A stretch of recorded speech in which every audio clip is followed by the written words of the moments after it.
वृषभ राशि वाले बंधुओं, आप सभी का स्वागत करते हैं शिव प्रिया भिंड यूट्यूब चैनल में। बंधुओं, आज का यह जो ज्योतिष का कार्यक्रम है, यह आपके लिए एक बहुत बड़ी चेतावनी लेकर आया है। ध्यान से सुनिए। आपको कुल देवता का श्राप लगा रही है। आपके पूजा घर में पड़ी यह एक बेहद अपशगुनी चीज। जी हाँ बंधुओं, आपको अब सावधान हो जाना है और जितनी जल्दी हो सके इस एक चीज को निकालकर पूजा घर से बाहर फेंक देनी है, वरना आपकी जिंदगी में भयंकर अनर्थ घटनाएं होनी शुरू हो जाएंगी। और हम जानते हैं बंधुओं कि आप पहले से ही परेशान चल रहे हैं। अब यदि ऐसे में आपने अपने कुल देवता का भी श्राप कहीं ले लिया तो यह आपके लिए बहुत अनिष्टकारी हो जाएगा। आपका जीवन ही नर्क में बदल जाएगा। ऐसी ऐसी घटनाएं आपके जीवन में घटित होने लगेंगी जिनके बारे में सोचकर भी आपकी आत्मा कांप उठेगी। भयंकर घाटा, दुर्घटना, अकाल मृत्यु और यहाँ तक कि भयंकर से भयंकर बीमारियां भी हो सकती हैं। और यदि इसका प्रभाव कम रहेगा तब इतना भयानक होगा कि आपके जीवन में धन संपत्ति की पूरी तरह से समाप्ति हो जाएगी। जो भी मेहनत आप कर रहे हैं उसका कोई फल आपको प्राप्त नहीं होगा। समाज में हर जगह आपकी छीछा लेदर होने लगेगी। कहने का मतलब यह है कि आपकी जिंदगी एक भयंकर दुःस्वप्न बनकर रह जाएगी। अब ऐसा क्यों होगा, इसे आप ध्यान से समझिए। जिस इंसान के ऊपर उसके कुल देवी या देवता की कृपा नहीं होती है, उस इंसान के जीवन में हर एक प्रकार की नकारात्मकता के लिए दरवाजा खुला होता है। अब कुल देवी या देवता कौन हैं, इन्हें आप ध्यान से समझिए। ये वो सर्वशक्तिमान दैवीय शक्तियां हैं जो आपके कुल में पिछले सैकड़ों या हजारों वर्षों से पूजती चली आ रही हैं। अब आज के इस भागदौड़ भरे जीवन में बहुत सारे लोग तो अपने कुल देवता या देवी को ही भूल चुके हैं। उनसे कहो कि कुल देवी या देवता की पूजा करते हो कि नहीं करते, उनके नाम की एक माला जाप करते हो, उनको प्रसाद चढ़ाते हो, तो कहते हैं कि गुरुजी हमें तो पता ही नहीं कि हमारी कुल देवता कौन है। बड़ा ही आश्चर्य होता है जब वे इस बात को बड़े ही साधारण तरीके से कह देते हैं। फिर कुछ देर बाद बातों ही बातों में कहने लगते हैं कि गुरुजी हम बहुत परेशान हैं, हमारे यहाँ हर तरह से परेशानी पर परेशानी आती चली जा रही है।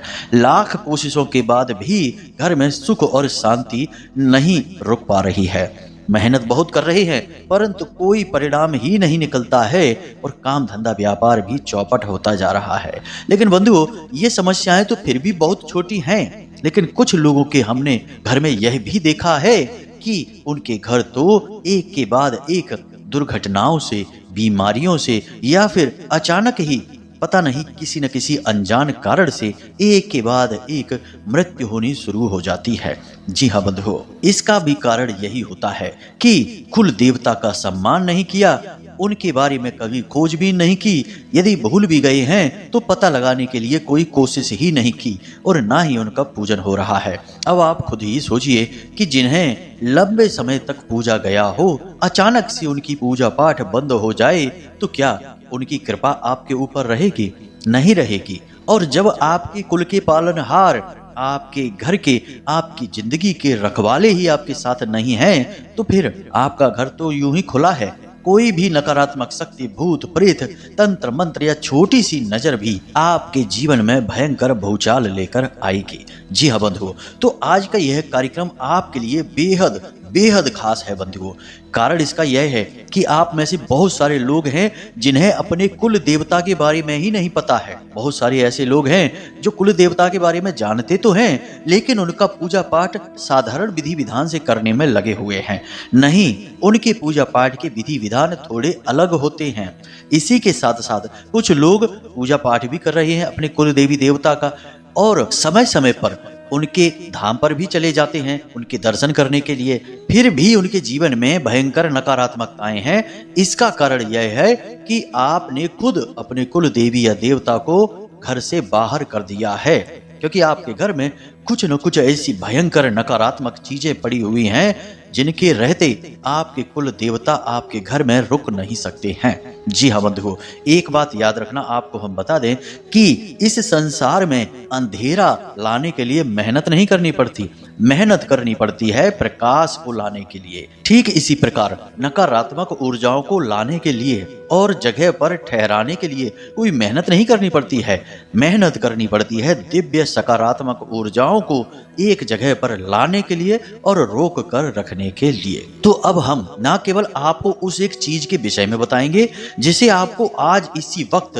तुरंत अपने पूजा घर से निकाल कर फेंक देना है, बल्कि आपको कुछ और ऐसी चीजें भी बताएंगे जिनके आपके घर में रहते आपके कुल देवी या देवता या किसी भी प्रकार की दिव्य शक्ति आपके घर में नहीं रुक सकती है। इसी के साथ साथ बंधुओं, कुल देवी या देवता को कैसे जाने, क्योंकि कुछ लोगों की समस्या है कि उन्हें अपने कुल देवता के बारे में ही नहीं पता है, तो कैसे उनका आवाहन करें, कौन सी वही क्रिया है जिसके करने से आपके कुल देवता आपसे खुद संपर्क करेंगे, सपने के माध्यम से आपको एहसास कराएंगे, या फिर आप जब इस संसार में भ्रमण कर रहे होंगे, अपने कार्यों में व्यस्त होंगे, तो अचानक आपको कोई अनुभूति कराएंगे। इसी के साथ साथ जब आपको अनुभूति हो गई, आप अपने कुल देवी या देवता को अपने घर में, अपने पूजा घर में स्थान भी दे दिए, उसके बाद उनकी पूजा पाठ का क्या विशेष विधान है यह भी आपको जानना बहुत आवश्यक है। यूं ही बस उनकी आरती गा देने से, एक दीपक जला देने से कुल देवता प्रसन्न नहीं होते हैं, उसके लिए कुछ विशेष पूजा पाठ करनी होती है, विधियां हैं, कुछ क्रियाएं हैं, इसके बारे में भी आपको हम बताएंगे। तो कुल मिलाकर बंधुओं, यह जो कार्यक्रम है यह आपके लिए बिल्कुल अमृत के समान है। अब अमृत क्यों? क्योंकि हम जानते हैं कि आपके जीवन में कठिनाइयां कितनी हैं। हम आपकी कुंडली का, आपकी राशि का लंबे समय से अध्ययन करते चले आ रहे हैं, इसी वजह से हम इतने विश्वास के साथ आपसे यह बात कह पा रहे हैं। साथ ही साथ कुछ माता रानी की अनुभूतियां भी हैं जो इन सब बातों के बारे में हमें संकेत देती रहती हैं ध्यान के और अनुष्ठान के माध्यम से। तो चलिए बंधुओं, इन सब विषयों को विस्तार से एक एक करके समझेंगे और पूर्ण प्रभावशाली समाधान के बारे में भी हम बात करेंगे। तो आपको बस यही करना है कि हमारी मेहनत सफल कर देनी है, और यह आप करेंगे जब आप इस कार्यक्रम में अंत तक ठहरेंगे, और आपको ठहरना ही चाहिए बंधुओं। आपने कॉमेडी वीडियो खूब देख लिए, टाइम पास खूब कर लिया, अब समय है जब आप अपनी जिंदगी का बीड़ा खुद अपने ऊपर लीजिए, यानी कि अपनी जिम्मेदारियों को उठाइए और अब अपने मन में ठानिए कि आप किसी भी क्रिया से, किसी भी तरीके से अपने घर को सुंदर बनाएंगे, स्वर्ग के समान बनाएंगे, दिव्य शक्तियों का वास बनाएंगे और देवी देवताओं का निवास स्थान यानी मंदिर के रूप में स्थापित करेंगे। ऐसा करने के लिए आपको हमारे इस कार्यक्रम को अंत तक देखना ही होगा। यह आपके ही जीवन पर आधारित है, तो आप ही तो देखेंगे, यदि आप न देखेंगे तो कौन देखेगा। उम्मीद करते हैं बंधु आप हमारी भावनाओं को भी समझ रहे हैं और हमने जो मेहनत की है उसका सम्मान भी कर रहे हैं। तो अब आप अंत तक अवश्य ठहरेंगे। तो चलिए बंधुओं, इस विशिष्ट अमृतमयी ज्ञान धारा की शुरुआत करें। उससे पहले हम आपसे बस यही करबद्ध निवेदन करना चाहेंगे कि आप माता रानी को आभार अवश्य व्यक्त करें, क्योंकि जगत माई महामाई माँ भद्रकाली की कृपा के बिना तो इस संसार में एक पत्ता भी नहीं हिल सकता है, फिर हमारी और आपकी तो हैसियत ही क्या है। तो चलिए जल्दी से कमेंट बॉक्स में लिखिए, जय माँ भद्रकाली कृपा करो। एक बार नहीं 3 बार लिखना। महामाई बड़ी ही दयालु हैं, उनकी नजर आपके ऊपर आ चुकी है, अब आपके जीवन से सारे कष्ट जाने वाले हैं, हमें पूर्ण विश्वास है। तो चलिए बंधुओं, अब कार्यक्रम में आगे बढ़ते हैं। अब ध्यान से सुनिए बंधुओं, कुल देवता या कुल देवी कौन है यह तो आप अच्छी तरह से जानते ही हैं। हमने भी आपको इसके विषय में शुरुआत में ही कुछ ज्ञान दे दिया है। अब बताते हैं कि कुल देवता की यदि आपके ऊपर कृपा है तो आपका जीवन कैसा होगा। जरा छोटी सी एक झलक लीजिए, फिर आगे बढ़ेंगे। यदि कुल देवता की आपके ऊपर पूरी कृपा है तो सबसे पहले आपका कोई भी काम कभी अटकेगा नहीं। आपके शत्रु आपका बाल भी बांका नहीं कर पाएंगे और घर के सभी सदस्य साथ में बैठकर भोजन करेंगे, एक दूसरे की तकलीफों को समझेंगे।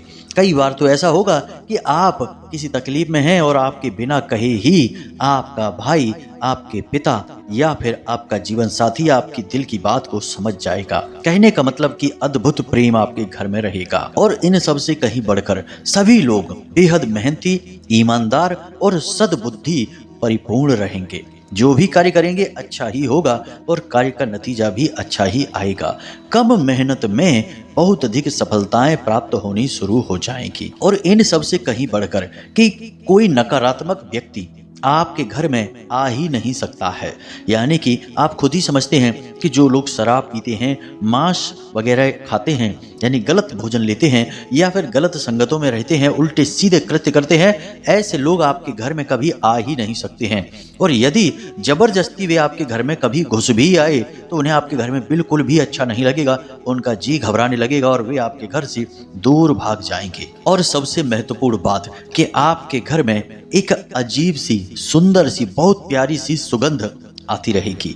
हर जगह, हर कमरे में ऐसा लगेगा जैसे कि थोड़ा सा हल्का सा किसी ने इत्र छिड़क रखा है, ऐसी सुगंध आएगी। वैसे तो बहुत सारे संकेत हैं, लेकिन खुशहाली सबसे बड़ा संकेत है कुल देवता की कृपा का। अब आपके जीवन में तो ये सारे संकेत हैं नहीं, तो इसका मतलब है कि कुल देवता की कृपा आपके ऊपर नहीं है। कुल देवता की कृपा किसी के ऊपर क्यों नहीं होती है, इसके कारण भी जान लीजिए, क्योंकि यह बहुत जरूरी है। कोई भी रोग क्यों होता है उसे जानना बहुत आवश्यक है। इससे सावधानी रखने में बहुत आसानी होती है। तो ध्यान से समझिए। पहली चीज कि कुल देवता की कृपा तब नहीं होती जब कुल देवता का पूजा पाठ घर में बंद हो जाता है। बहुत बार ऐसा होता है कि लोग ऐसी बातों को दकियानूसी बातें कहते हैं। कुछ बच्चे होते हैं, कुछ ऐसे अधकचरी बुद्धि वाले लोग होते हैं जो कहने लगते हैं कि हम इन पुरानी रूढ़िवादी मान्यताओं को नहीं मानते, हम नए जमाने के लोग हैं, तो हम ये उल्टी सीधी पूजा पाठ नहीं करते हैं, हम तो सीधे बस भगवान की पूजा करेंगे। और फिर कुल देवी का तिरस्कार हो जाता है, उनका अपमान हो जाता है, उनकी पूजा पाठ नियम संयम के साथ नहीं होती है। धीरे धीरे लोग उन्हें भुला देते हैं, तो फिर उनकी कृपा भी आपके ऊपर से चली जाएगी। इसके साथ साथ ऐसा भी होता है कि कभी कभी घर का कोई एक सदस्य ऐसा होता है जो घर में ही गलत तरीके से कमा कर धन लाने लगता है। गलत तरीके से धन कमा कर लाएगा, किसी को लूट कर लाएगा, किसी के दिल को दुखा कर, सता कर, ठग कर धन लाएगा। ब्याज का पैसा, कमीशन बाजी का पैसा। अब थोड़ा बहुत कमीशन बाजी चल भी जाता है, लेकिन इतना कमीशन खा लिया कि सामने वाले का तो जेब ही लुट गया। तो ऐसी स्थिति में यह नकारात्मक धन हो जाता है। और सबसे महत्वपूर्ण बात कि घर में किसी प्रकार का अनैतिक कृत्य होने लगता है, यानी कि घर में ही व्यभिचार शुरू हो जाता है। यानी कि हम ऐसे संबंधों के बारे में आपसे कह भी नहीं सकते हैं, लेकिन दुनियादारी में आजकल यह भी हो रहा है। तो घर में कोई अनैतिक नीच कृत्य होने लगता है, तब कुलदेवी या देवता नाराज हो जाते हैं। और इसी के साथ साथ जब घर में ही मांस पकने लगता है, जब शराब घर में लाकर रख दी जाती है और जब गलत तरीके से लाए गए जेवर, जमीन जायदाद के कागज या फिर संपत्ति इकट्ठी कर ली जाती है, इन सब स्थितियों में कुल देवता नाराज हो जाते हैं।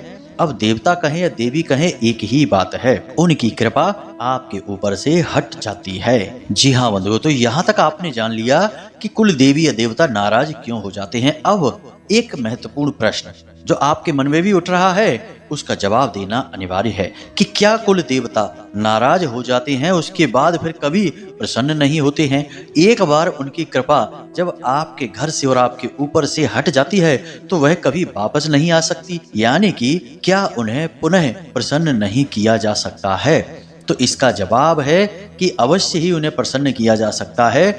और सबसे बड़ी बात हम आपको बता दें कि कुल देवता आपसे नाराज नहीं होते हैं, आप पर अपना क्रोध नहीं बरसाते हैं, वे बस आपके घर को छोड़कर चले जाते हैं। देवी या देवता कभी किसी को कष्ट नहीं पहुंचाते बंधुओं। अब बस यदि उनका अपमान होगा या जगह उनके रहने के लायक नहीं रहेगी तो वे उस स्थान को छोड़कर चले जाते हैं। और जब देवी देवता उस स्थान को छोड़कर जाएंगे तो वह जगह खाली हो जाएगी, और खाली जगह में तो कोई ना कोई आ ही जाता है। कहा भी जाता है कि खाली दिमाग शैतान का घर होता है।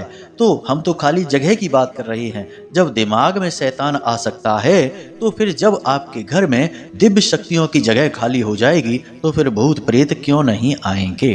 तो फिर जो आपके घर में भयंकर नकारात्मक भूचाल आता है वह उन नकारात्मक शक्तियों यानी भूत प्रेत और तंत्र मंत्र की वजह से आता है। अब आप समझे यहाँ पर सारी बातें।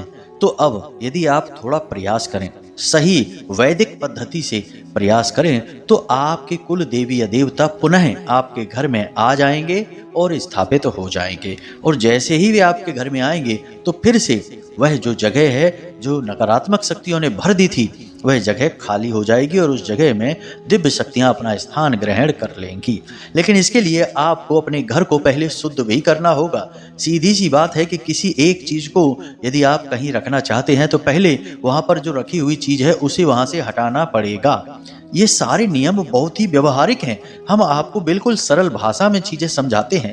यदि हम वैदिक प्रमाणों के साथ और पौराणिक उल्लेखों को लेकर चलें तो बात बहुत ही क्लिष्ट हो जाएगी। और हमारे श्रीमद् भागवतम में भी ऐसा एक उल्लेख मिलता है कि वेदों की और पुराणों की भाषा को सीधे तौर पर समझ पाना इतना आसान नहीं है। इसके लिए वेदज्ञ होना पड़ता है। परोक्षवादः वेदोयम, यानी कि वेदों की भाषा परोक्षवादी भी हो जाती है, यानी कहा कुछ और जा रहा है और इसका मतलब कुछ और होता है। तो इस वजह से हम आपको हर बात आज के समय के उदाहरणों के साथ समझाते हैं ताकि आपको चीजें सरलता से समझ में आए। एक गुरु का काम होता है मार्ग दिखाना, लेकिन केवल मार्ग दिखाना नहीं, एक सरल मार्ग दिखाना। क्योंकि जो गुरु का मार्ग है वही तो बहुत कठिन होगा, शिष्य उस पर कैसे चल लेगा। तो उसे शिष्य के अनुकूल मार्ग को सरल बनाना पड़ता है। यही हमारी कोशिश रहती है। तो अब यहाँ तक आप समझ चुके हैं कि कुल देवी या देवता को कैसे बुलाया जाए यदि वे रूठ चुके हैं या घर छोड़कर जा चुके हैं। और सबसे महत्वपूर्ण बात कि कुछ लोग यहाँ पर फिर से यही सोच रहे होंगे कि गुरुजी हम तो अपने कुल देवी या देवता के बारे में जानते ही नहीं हैं, तो अब हम क्या करें। तो उनके लिए भी समाधान है, बस आप वीडियो को अंत तक देखें। तो ध्यान से सुने। सबसे पहले जिन लोगों को अपने कुल देवी या देवता के बारे में ही पता नहीं है कि भैया कौन है हमारे कुल देवता, तो उनके लिए दो तरीके के समाधान बनते हैं। एक तो यह कि आप लोग मेहनत करिए, अपने घर के बड़े बुजुर्गों के साथ अपने परिवार की पुरानी पुश्तैनी जमीन के पास जाइए और वहां पर आसपास जो आपके परिवार के पुराने जमाने के जो लोग रह रहे हैं उनसे जाकर चर्चा करिए, बड़े बुजुर्गों से चर्चा करिए और बात करिए। अगर उन्हें पता है तो वे आपको बता देंगे, और यदि नहीं पता है तो फिर इसका दूसरा समाधान है जिसमें कि आपके कुल देवता या देवी खुद आपके सपने में आकर या फिर आपको अनुभूतियों के माध्यम से अपने बारे में बताएंगे। अगर पहला उपाय आपका असफल हो जाता है तो फिर आपको यह दूसरा उपाय करना होगा जिसे हम आगे वीडियो के अंत में बताएंगे। अब हम यहाँ पर आपको बताते हैं कि कुल देवता आपके घर से यदि नाराज हो चुके हैं, जा चुके हैं, यानी अपना स्थान छोड़कर जा चुके हैं, तो उन्हें वापस कैसे बुलाया जाए। अब यहाँ पर एक प्रश्न यह भी उठता है, कुछ लोग सोच रहे होंगे कि गुरुजी आपने तो कहा था कि पूजा घर में पड़ी हुई यह एक अपशगुनी चीज, इसे और आप अभी उसके बारे में तो कुछ बता ही नहीं रहे हैं। तो ध्यान से सुनिए, हम उसके विषय में भी आपको बता देते हैं। वैसे तो हमने आपको इसके विषय में बहुत सारी चीजें पहले ही अभी बता ही दी हैं, लेकिन एक खास चीज है जो आपके पूजा घर में है और उसकी वजह से आपके कुल देवता नाराज होकर आपके घर को छोड़कर जा चुके हैं। वह चीज क्या है तो ध्यान से सुनिए। वह चीज है निर्माल्य। जी हाँ बंधु, निर्माल्य क्या होता है अब आप खुद ही समझिए कि मानकर चलिए कि आपने एक जोड़ी कपड़े पहने हैं और उन्हीं कपड़ों को आपने शाम के समय उतार कर बगल में कहीं रख दिया और दूसरे कपड़े पहन लिए अगले दिन। फिर उसके बाद अगले दिन आपने फिर से दूसरे कपड़े उतार कर बगल में कहीं रख दिए अपने ही कमरे में और तीसरे कपड़े पहन लिए। इस प्रकार आपने 8-10 जोड़ी कपड़े बदल लिए, लेकिन पुराने कपड़ों का ढेर आपके कमरे में लगा हुआ है। और जब वह ढेर लगा हुआ है तो सीधी सी बात है कि उसमें कीड़े मकोड़े भी पनपेंगे और वे पसीने से तरबतर या गंदे मैले कुचैले कपड़े हैं तो उनमें गंदगी भी पनपेगी और वहां से धीरे धीरे बदबुएं भी आनी शुरू हो जाएंगी।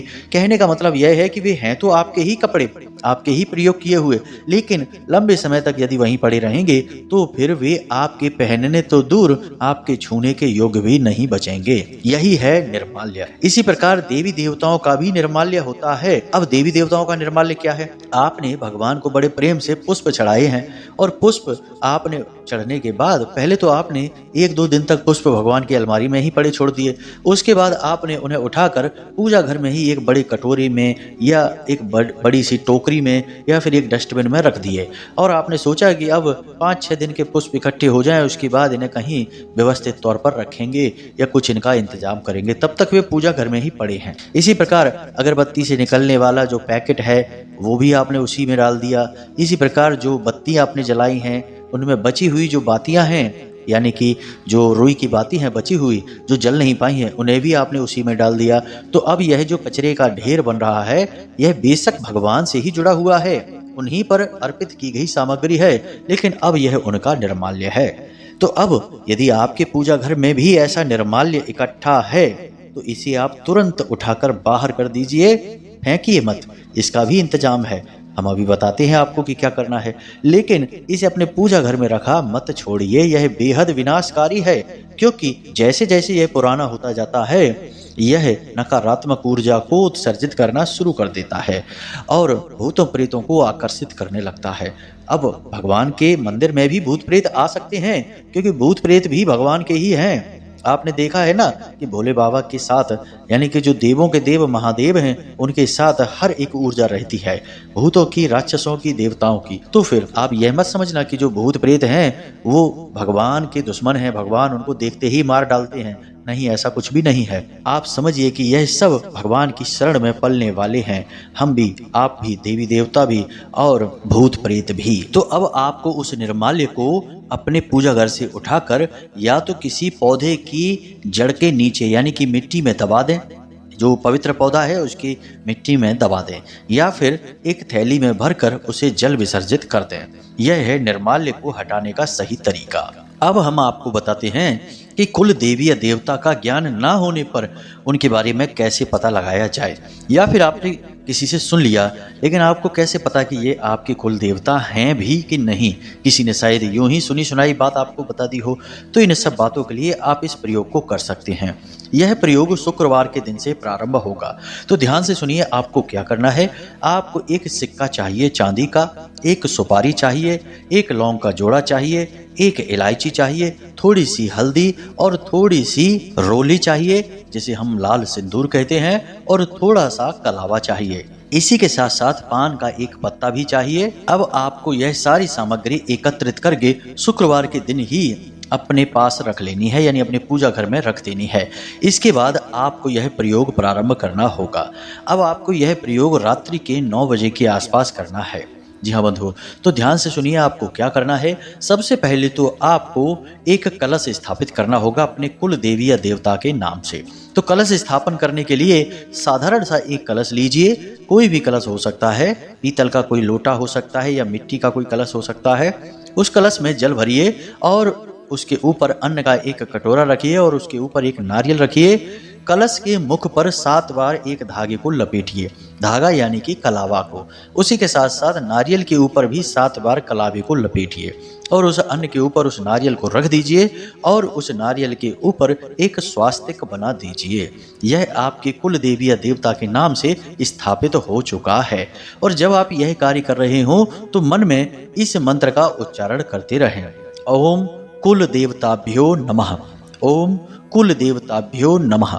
इस मंत्र का उच्चारण करते रहें और मन में यह भाव रखें कि आपके कुल देवी या देवता जो भी कोई हैं वे आज से आपके घर में स्थापित हो जाएं, आप उनका स्वागत करते हैं। अब आपको क्या करना है कि एक चौकी बिछानी है और उस चौकी पर लाल रंग का कोरा कपड़ा रखना है।